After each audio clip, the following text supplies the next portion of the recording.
let's ajudar nisso.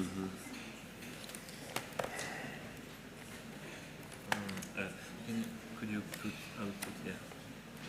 Okay, put it better.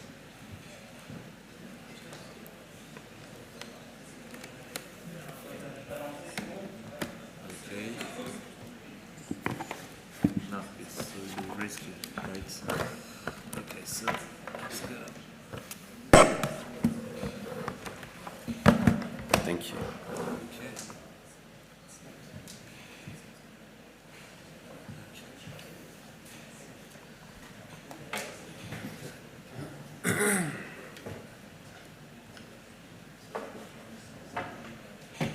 Okay.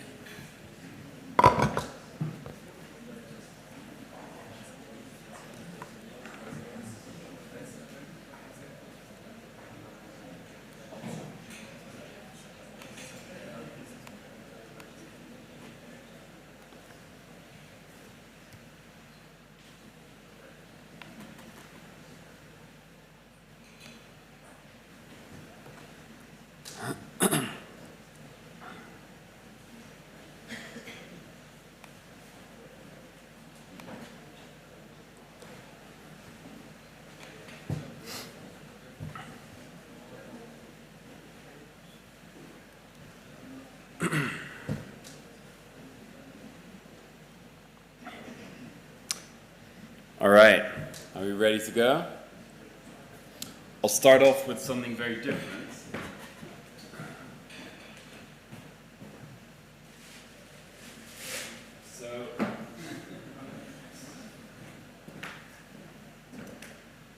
So now for some reason we live in a world where I felt the need to bring this over from the UK. It's kind of crazy, really. This is it's the new Monolith merch. See, it's got the logo on it.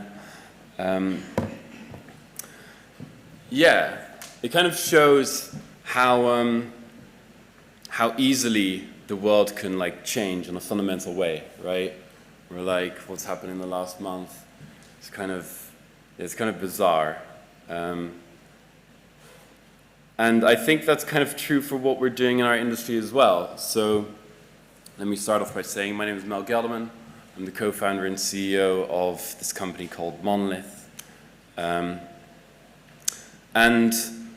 yeah, what we're doing kind of revolves around something also that is transcendentally different, which is, what you guys are working on, right? We've literally witnessed, in the last 12 months, we've witnessed the birth of a new type of economy, right? An economy that runs in parallel to the world economy that we have today. And yeah, like it's growing exponentially. It's growing a lot quicker than I originally had anticipated when I joined Ethereum. In fact, I'm sure all of you have seen this, but this is probably one of the most beautiful images like you could imagine, where it's literally mapped out the birth of this organism, right? This thriving, the synergetic, right? It's more synergetic than the internet. Yeah, it's like a living, breathing thing. And for all its shortcomings, right? It's still, we're seeing Avi like destroy it in some way or other to test its like limits. For all its shortcomings, it is still immeasurably better on a fundamental level than the world economy that exists today. And that's kind of what we try to achieve with Monolith. Like literally what Monolith is about this. It's about the decentralized Ethereum economy, right? And what we're trying to do is we're trying to wrap this up into a consumer-grade experience, right? Into a consumer-grade banking experience that you can actually live your regular life on Ethereum, that you can literally abandon the old world economy and start to live your life in this new decentralized paradigm, right?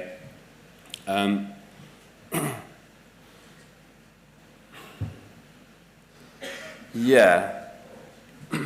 So we kind of describe this as a DeFi account, a DeFi bank account perhaps. And that probably includes a whole bunch of things that we kind of need to actually be able to say that you can one-to-one replace this with your bank today, with your Revolut or your HSBC or your, like the big French banks, I forget, Société Générale. That's a bank, right? Yeah. So, yeah, there's a whole bunch of things that we kind of see as being part of what you would actually need to live in this new decentralized economy. And that's this type of stuff. So some of this we've already built. So these are the green things we've built. We've built a non-custodial wallet, right, where you're in control of your money yourself. We've built a Visa debit card experience that allows you to do your daily, all of the stuff you would do every day in the real world that you can actually spend directly from your decentralized Ethereum account, your DeFi account. And we've just today added DEX integrations into the wallet. The orange stuff and the red stuff is stuff I think we can achieve this year in 2020. And we kind of arrive at this point where we think we have like the basics to actually go out into the world and to tell people that there's this new economy out there and you can actually choose to be part of that rather than of something, you know, traditional, right? So some of the stuff I'll highlight here is we're going to build that you can have your salary paid straight in, right? So rather than having it like you'd receive pounds or euros normally into your bank account, but rather than having it, you know, be sent to some regular accounts and sitting there in pounds or euros, we're going to give you tokens straight away. So, and this would probably be compounding interest tokens even, right? Rather than stopping at just giving you DAI directly, we're going to give you CDAI or CHAI or whatever your favorite flavor is of compounding interest token. And like kind of the experience that we want is that a new user, someone outside of the space, kind of has this basic experience where he knows he's maximizing the value of his money. Ultimately, there's a lot more we need to do to make this stuff simple for people. We need to be able to compile your taxes. We need to be able to do user privacy. But that's all coming afterwards. So even the stuff we've already built, we've actually had to do a lot of stuff to get there. So Monolith was the first company in the FCA sandbox. The FCA is the UK's regulator. With them, we showed that what we could do was basically not have access to our user funds, right? And this kind of blew their mind. So what the FCA usually does is they have to worry about all these fintech companies, all these new challenger banks that are sprouting up, that are doing interesting stuff. But the risk is that if they go bankrupt, all of the users that they had will lose their money. And what we showed the FCA is that that doesn't have to happen. That in a worst case scenario, yeah, our users would still be whole, right? And that kind of blew their minds. Our system is quite broad. So on the one hand, we interact with the Visa network, which has required a whole different set of skills for us to develop versus the Ethereum network. So for example, for Visa, we've had to build a full-on AML checking system, right? We've had to show that we can make the Ethereum network safe to them. So that means that even though we can't access users' funds, we can still see funds going into their contract wallets, and we can track its provenance. And so our pitch to Visa ultimately was that we think we can do anti-money laundering controls better than a traditional bank could, because a traditional bank will only see the last step. they can't see, like Revolut can only see that your money came from a French bank. It can't see where it came before. And we told Visa that because we can trace funds from their inception. Ultimately, we think terrorist financing and anti-money laundering will be a lot better to check for on the blockchain. And yeah, we've built a lot more. So on a, we've checked our system quite thoroughly with penetration checks and yeah, like the largest audits, we've spent a lot of money on doing it properly. And all of this is kind of starting to pay off. So this is a chart of like the actual usage of our card. So since each user has full custody of their own funds, right? In the Monolith wallet, you have all money in your own control. When you want to use the card, you physically have to send an Ethereum transaction from your own control to a back-end top-up service, which is represented as a smart contract. So this is the cryptofloat.tokencard.eth smart contract. You can find it on EtherScan. And if you look at it, this is what you see. So here on the left, this is when we first went live. We had a closed beta for 2 months. And then, as you can see, so this is literally people sending ETH to this contract to top up, right? And this is only ETH. And then the way to read this chart is that more and more ETH gets added, and then at some point we have to like withdraw that from the specific contract to top up our like fiat reserves with Visa. But as you can see, like the chart, like we reach the same amount of ETH every time in a shorter amount of time. And the growth is honestly stunning. So like even comparing the last two months, we've reached the same fiat amount value in about half the time. And this is all without marketing. This is purely growth within the Ethereum community. People actually using our product day to day. I find this really interesting if you compare it to, say, like an exchange, where most exchanges in our space, they'll have like huge peaks of activity during like, when the price is going up, right? And then like, years of nothing. But what we've built is like, it's basically steady throughout, right? Because this is actually a daily thing. People are actually living their lives in this new economy, and it doesn't matter what the price is doing. And yeah, I zoomed in. I was worried. You can see. And so another interesting aspect is that the tokens that people are using, I think we accept like 14 tokens right now. By far, almost all of it is stablecoins. Like it goes ETH and then DAI, and then I think like a quarter of the amount of DAI volume is Tether volume, and then USDC, or the other way around. It's quite amazing. It kind of shows that, people aren't spending their crypto necessarily.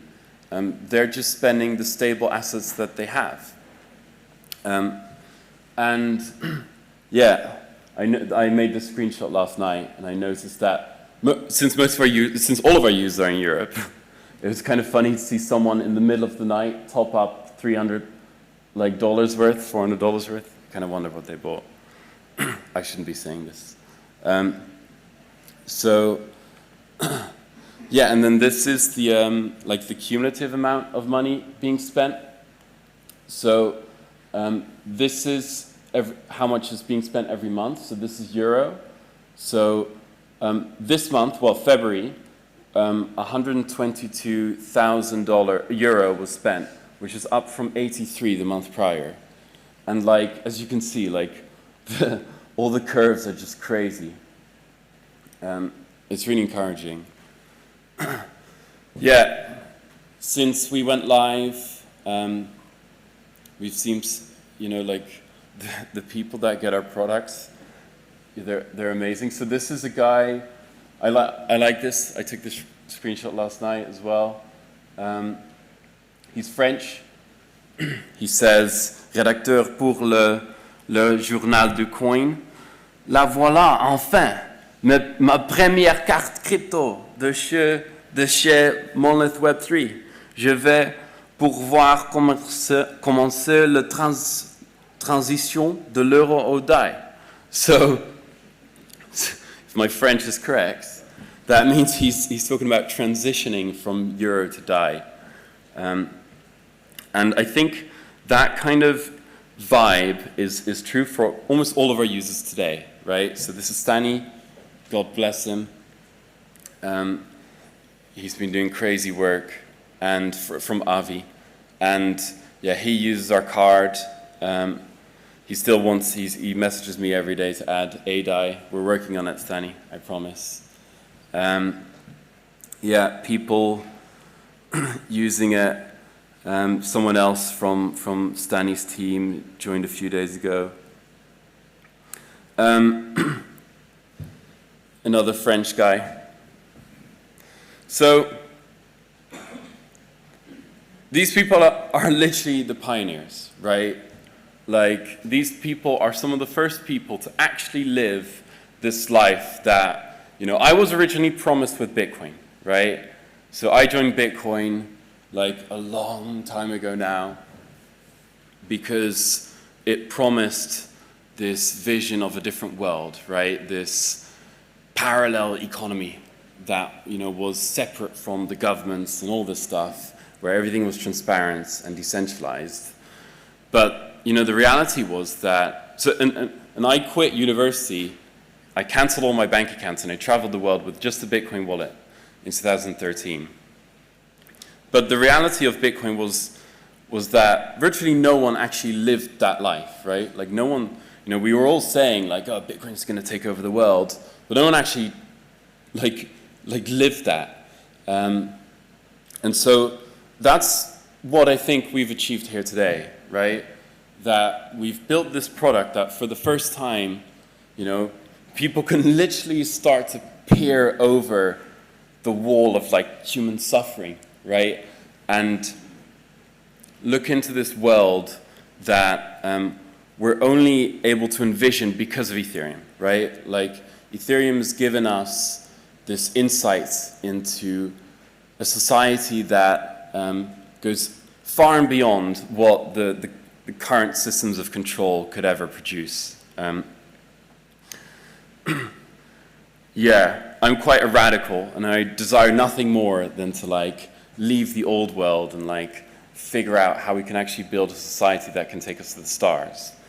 But there are some aspects there that need to be discussed. So I'm going to give a few observations. Hold on to your butts. So regulation is coming, which I'm ironically kind of representing with Agent Smith.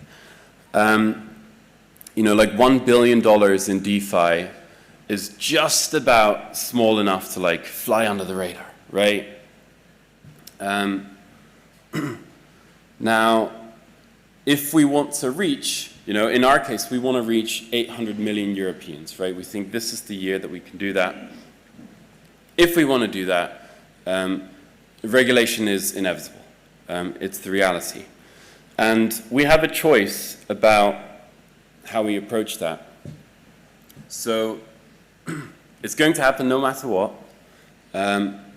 Either we stay, like we have this vibe about us where we just, we want nothing to do with the governments and like regulations and all this stuff, and end up getting regulated, right? Where they come in and they tell us what's going to happen, and we'll probably be kicking and screaming and it'll be awful. Or we self-regulate, right? Where, and it should be obvious to everyone that that is by far a better choice, that we preempt it, right? But that means that going from $1 billion in DeFi to 100 billion, right? Going from 50,000 people in DeFi to like 500,000. Yeah, we're going to need to start thinking about this now. And I'll just talk about, you know, like why regulation even exists in the first place. So the reason is that without it, bad things can happen. So does anyone know what this is or where this is? It's a guess. This is London during the Industrial Revolution. So in London, as in France, across the Seine and across the Thames, loads of new industries were popping up, right? It was an economic boom. But consequently, this was a very new industry like ours. And, you know, these companies, they would just, you know, they would go about their business and they would, you know, dump their waste into the rivers, right? And so about 50 years after the Industrial Revolution, the Thames River was declared biologically dead, meaning that there were no fish in the river anymore. And, you know, today, like, obviously that's not the case anymore. It's been a complete 180, and the reason is because of regulation, right? That companies were heavily taxed for polluting the environment. And this, you know, like regulation exists because we want to disincentivize behaviors we don't like. It's the same way that cigarettes have high taxes on them, right? And there exists this idea that our industry could be, you know, this free market mecca, right? That we could exist without regulation. But I think we're kind of witnessing the opposite unfold before us. So there's this crazy thing in our industry where, like, you know, all the Bitcoiners want Bitcoin to go to infinity, right? And there's even this, maybe some of you know, there's this thing called the Citadel, where it's like this future society where, like, Bitcoin has gone to infinity, and it's created this bizarre world. Imagine for a second that this does happen, guys. Imagine if, indeed, Bitcoin does go to the moon.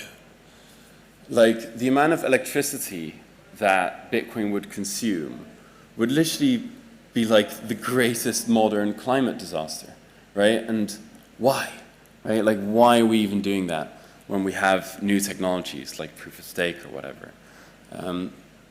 Even if, you know, a group of Bitcoiners were to fork Bitcoin and make a proof of stake version, the old Bitcoin would still exist, you know, and like people would still keep mining, right?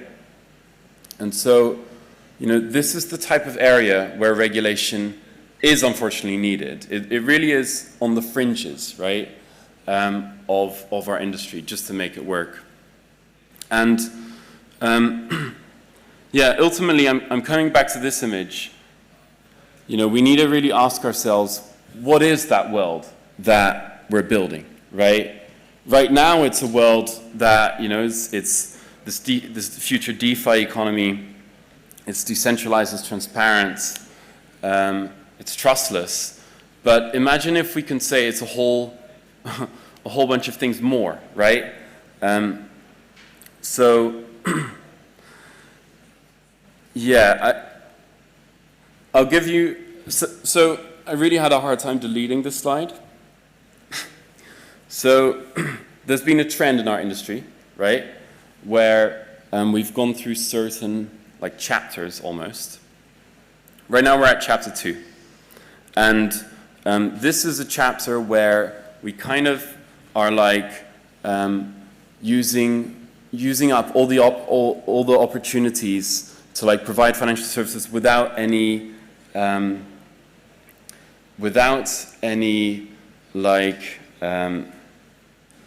like data on the user itself, right? But imagine if in the future, you know, data exists for both for both people and companies, that, you know, allows you to get a mortgage, that allows you to get a loan without, you know, with just your identity, and, you know, potentially. So I've highlighted contribute to any movement. And with that I mean that, imagine if in the future there's a version of Compound or a version of Maker, where you know that if you're lending your money out to this system, the people on the other side, the companies on the other side, are only companies that you want your money to be lent out to. So let's say, rather than now, where it's all basically like people who want to like leverage and like buy more crypto, instead we go to a world where you can make sure that your money is actually being used for green energy, right? That all the companies, right, they've got some sort of NFT, that's the only way to interact with this, this new Compound version. And, if they have like a specific type of token, then they can interact with it. If they're a green energy company or a nanotechnology company or whatever. Well, it would be amazing if we can build that, because, trustlessness and decentralization are only stuff that we care about, not the regular world. And if we can go to the regular world and say that, here, here's this new economy that we're building, and oh, by the way, it's so much greener, it's like equitable for everyone, it solves all these things. And I'm not going to go into what it could solve, because I think that's up to you guys, and I think there's probably much better people to talk about this. So, yeah, if we did our job right, we could literally, create this economy where people want to exit, right, our current system, because they fundamentally understand that what we're building on Ethereum is amazing. Imagine if one day we can say that, you could become a citizen of Ethereum and get like free healthcare or something, right? Like, that is something we could conceivably build, but like, that's not the type of, direction things are going right now. We're limiting ourselves very much to the type of thinking, and we can accelerate very quickly towards a much more interesting future if we start to take this, to like evolve our thinking about where should we be going next. And so then I'm gonna just finish off by talking a bit about what Monolith is trying to do in 2020. So this is the year, right? Like, I started in Ethereum 6 years ago? I don't know. And I did not expect that we would be where we are today with DeFi, which is a new word, as soon as we are, right? So the fact that we can go out there into the world today and say that, hey, you can get 7% interest on your dollars or your pounds or your euros, because they are coming, I believe, tokens from MakerDAO. Like, that's quite amazing, right? Like, that's something that, it's not just about technology anymore. It's about, like, here are these practical things that anyone, like, would want, right? Like, you can tell anyone in your family who doesn't care about the stuff you've been talking about for the last 5 years, but that's something they'd be interested in. And so for us, this is the year that we can really go to the general public. And we're optimizing for Europe, right? We don't want to water down our experience, like try and be everywhere. No. We think we really have to compete with the best challenger bank services here, such as Revolut, such as Monzo, or whatever. And yeah, think we have to get a lot better at our user experience. Others are like we're very back-end technology focused right now. Yeah, it's going to be interesting. We want to be the first DeFi bank, basically. So, because ultimately the reality is that the end game here isn't trying to build for you guys. As much as I love all the people who are as passionate about this space, who are like dedicating their lives to this industry. Like we're all like this intermediate step, right? The reality is that most people in the world literally don't give a shit about how finance works, right? It's the last thing they want to think about. And so if we can just provide this experience where we just maximize their value, right? Like in the office, we're just joking about like how the only thing people care about is just number go up, right? Number go up. And so let's try and build that type of experience. And like the type of thinking that we're applying to that is, rather than having the portfolio view, which every crypto wallet has had, right, where at the top of your wallet you have this number, which is like the balance of all the assets beneath it, like, let's scrap that, and why don't we just put one central currency in the middle of the experience, such as chai, right, where you know that if you get your salary paid in, go straight to chai, maximize your value. You only have to understand that, and then without spoiling too much about what we're building, we'll be able to provide a very incremental and quite kind of fun experience about learning about the rest of the industry from there on. So, yeah, it's all about you guys, right? Like, we're building this portal, right? I love this graphic. We made it literally last week. We're building this crazy portal, right? We're going to go out there into the world, freak people out a little bit. We're going to tell them there's this new economy and that they can get all this amazing stuff. But the amazing stuff that we can tell them depends on what you guys build, right? What is this economy that we're building? Let's make sure that we get, we really do try and make it, a society we actually want to live in. Because, yeah, we're not necessarily always thinking like that. And then, yeah, new update rolled out. Are there any users here? Any Monolith users? Yes, amazing. Thanks, guys. Today DEX swaps were added, so you can literally interact with virtually every DEX, and I mean the broadest sense of the word DEX, because it also includes like interacting straight with Compound and straight with like the underlying DeFi. Anyway. A lot of good stuff is coming. I can't take too much credit for it. Like, we have a few team members in the room. Like, these are the people bringing you Monolith, right? Building Monolith for you. Yeah. Thank you. Thank you for listening.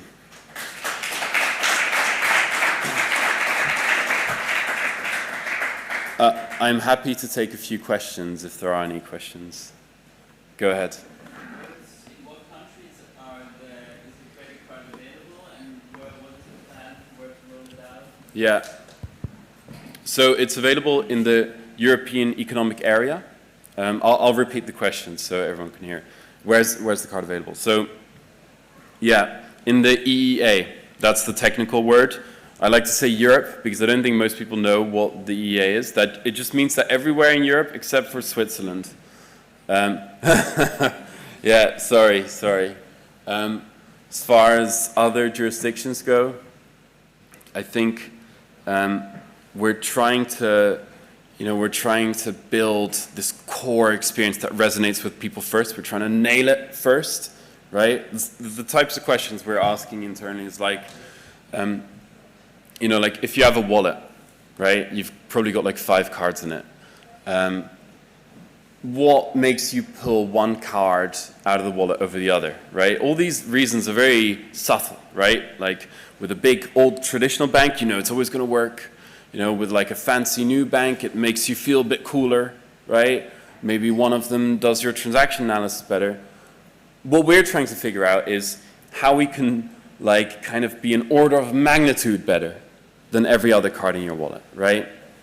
And this will be done through DeFi, right? We have to think about what aspects of DeFi can we introduce to that experience that you always pull out your Monolith card.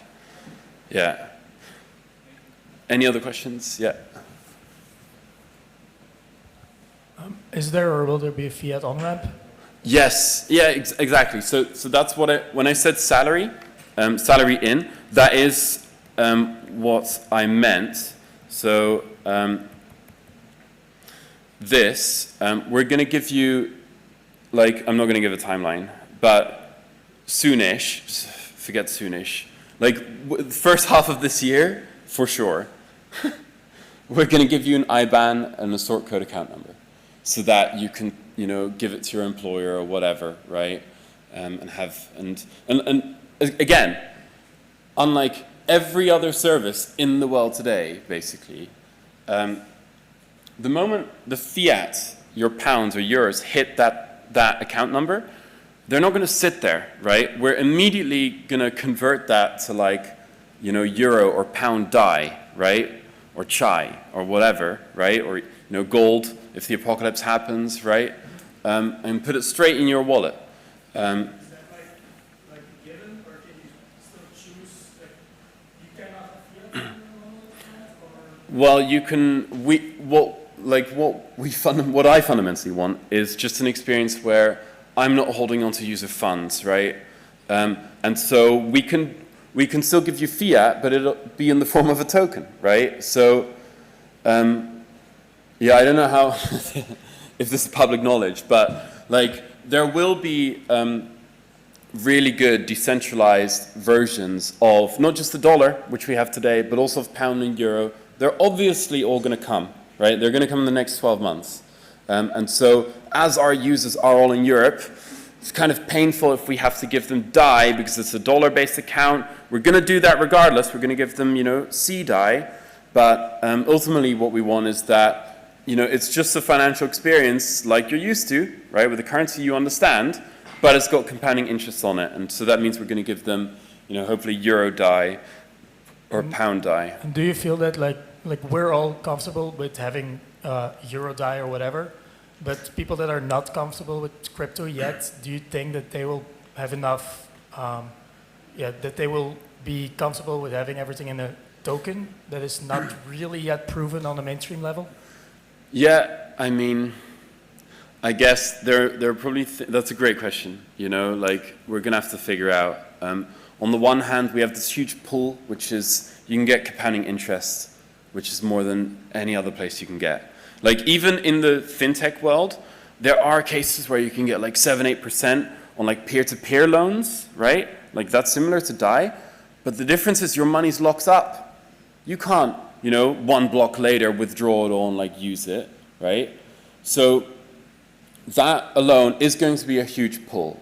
And indeed, yeah, like for some people that's going to be enough. For other people, they're going to want more assurance. And so the stuff we can do there, like insurance.